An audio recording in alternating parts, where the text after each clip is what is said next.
Air marshal Raghunath Namgyal, भारतीय भारतीय वायुसेना वायुसेना के के वो वो दिलेर दिलेर जाबाज जिन्होंने करगिल युद्ध की दिशा और दशा बदली। जी हाँ, वेस्टर्न एयर कमांड के air officer commanding in chief रहे रघुनाथ नामग्याल 1999 में हुए भारत पाकिस्तान युद्ध के वो बहादुर सिपाही थे जिनका नाम सुनकर दुश्मनों के आज भी पसीने छूट जाते हैं। मिराज 2000 को हवा में उड़ाते, आसमान से लेजर गाइडेड बम गिराने वाले वह वीर सिपाही जिनके अचूक निशाने से दुश्मन थर्रा उठे थे। 24 जून वह तारीख जब टाइगर हिल पर इन्होंने गोले दागे तो भारतीय थल सेना विजय पथ पर निकल पड़ी। करगिल युद्ध की वीडियोस यही बताती हैं कि उनके गिराए बम से घात लगाए पाकिस्तानी सैनिकों का सफाया हुआ था। एयर मार्शल रघुनाथ नामग्याल के हवाई हमले से दुश्मन की सांसें थमने लगी थीं। समूचे टाइगर हिल पर अफरा तफरी मच गई थी। 26,000 फीट की ऊंचाई पर हवा की तूफानी रफ्तार से जब मिराज को संयमित करना मुश्किल था, तब भारतीय वायुसेना के इस जोशीले सैनिक ने बिना वक्त गवाए विमान को काबू में लिया। पाकिस्तानी सैनिकों के हमले से खुद को बचाते हुए ऐसा दाव चला कि दुश्मन नेस्तनाबूद हो गए। करगिल की उन मुश्किल चोटियों पर शत्रु की नापाक साजिशों को तबाह करने वाले रघुनाथ नामग्याल की जाबाजी के साथ युद्ध में उनके जुगाड़ भी बहुत मशहूर हैं। हम एक रिएक्शनरी मोड पे थे क्योंकि हमें मालूम नहीं था कि क्या हो एक्चुअली हो रहा था। अ, हमें तो बहुत कम जानकारी थी तब।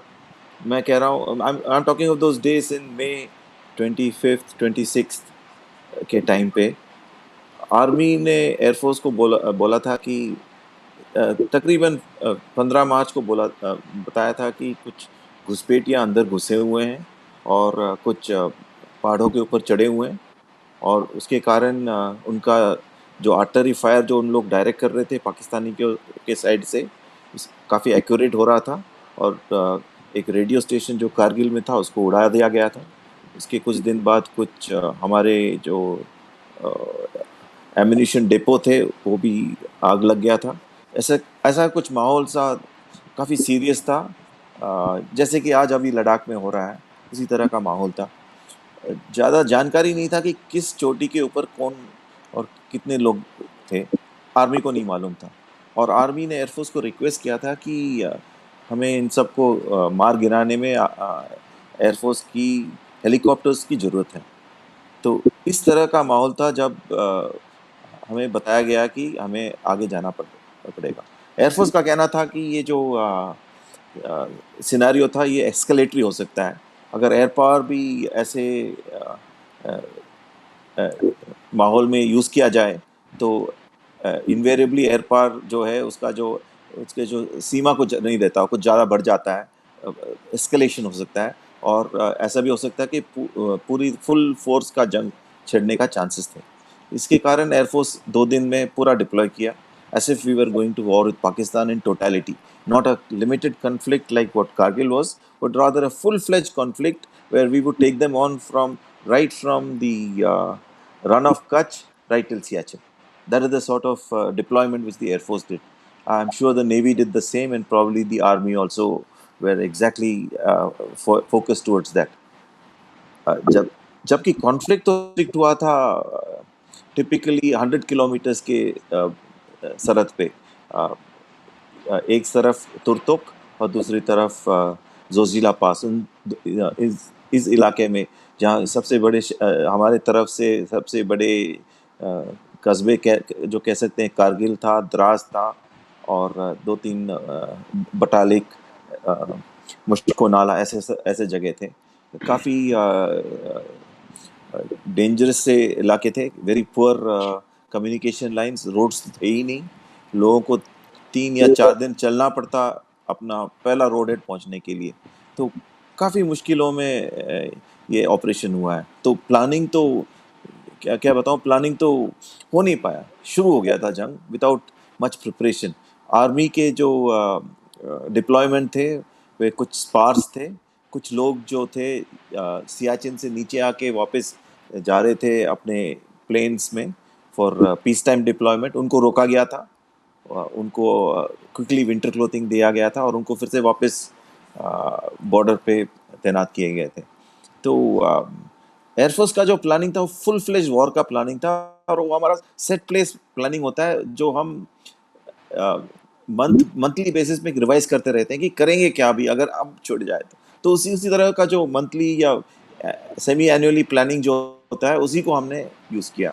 और सारे जहाज जो थे हमारे, हम तो सेंट्रल एयर कमांड में थे जो कि इलाहाबाद में उसका हेडक्वार्टर है, और हम ग्वालियर में बेस्ड थे, और मेरा जिसके जो फ्लीट्स थे, तो हम सबको स्ट्रेट अवे हमारे जो ऑप्स लोकेशन जो कहते हैं ना, जहाँ से युद्ध लड़ी जाती है, हम सबको वहाँ भेज दिया गया, और हम सब पहुँच गए आदमपुर, अम्बाला, सिरसा और जोधपुर।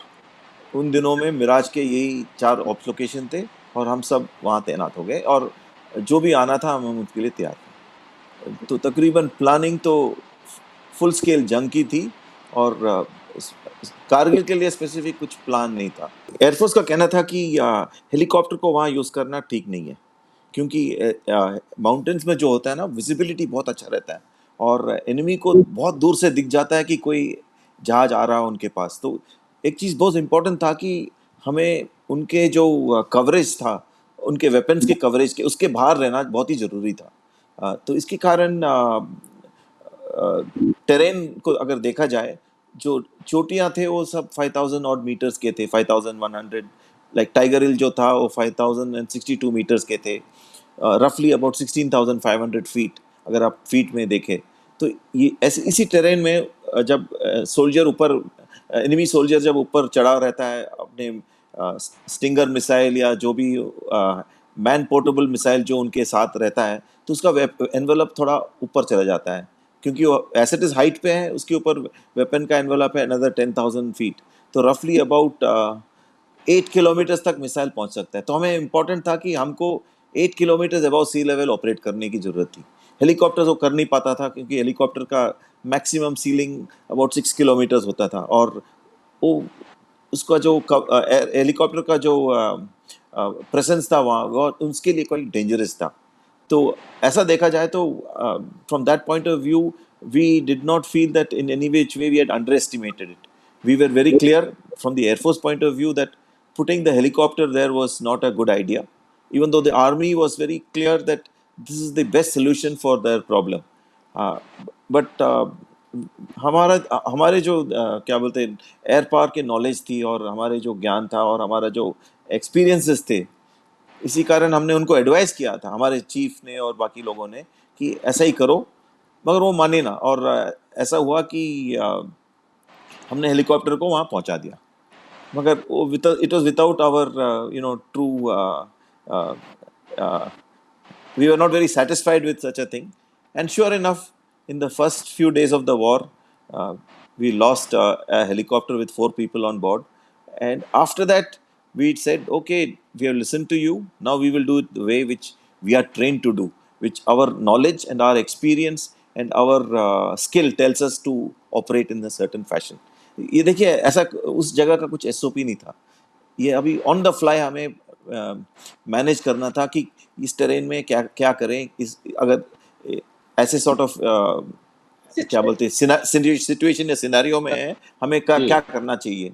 तो हमारा जो इनोवेटिवनेस और जो जुगाड़ कहते हैं ना, वो ऑन द फ्लाई होना था, कि हमको जैसे जैसे कि तैसे मिले, कैसे सिचुएशन था उसी तरह से रिएक्ट करना था। तो हमने उसे ऐसे ही किया। उसके बाद आपको ये जो जंग जो छिड़ी थी हमने एयरफोर्स ने, it started from the 26th of May, not 26th of June, but 26th of May. And from the 26th of May on 27th, we lost 2 fighter aircrafts. एक MiG-27 जो actually it was a technical problem. The second was a MiG-21 which went harm's way trying to find out where the MiG-27 had crashed.